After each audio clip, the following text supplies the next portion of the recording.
High বন্ধুরা, তোমরা সবাই কেমন আছো? আশা করি ভালো আছো। আমিও ভালো আছি।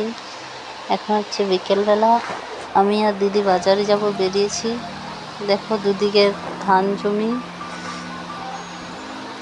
তারপরে বাজারে চলে এসেছি। এখান থেকে আলু পেঁয়াজ নিয়ে নেবো, আরও সবজি নিয়েছি, দিয়ে বাড়ি চলে এসেছি।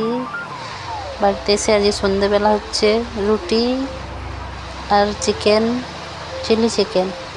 এখানে মাংসটাকে ভেজে নিয়েছি, সব মশলা রেডি হয়ে গেছে। তারপরে চিলি চিকেনটা তৈরি করছি, ভিডিওটা দেখতে থাকো। ক্যাপসিকাম আর পেঁয়াজ ভাজা করে নিচ্ছি, তারপর মাংসটাকে কষিয়ে নিচ্ছি। চিলি চিকেনে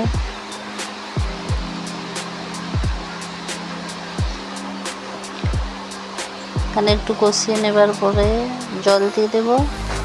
ভিডিও ভালো লাগলে লাইক কমেন্ট শেয়ার করবে, চ্যানেল নতুন হলে সাবস্ক্রাইব করবে। দেখা হচ্ছে পরের ভিডিও।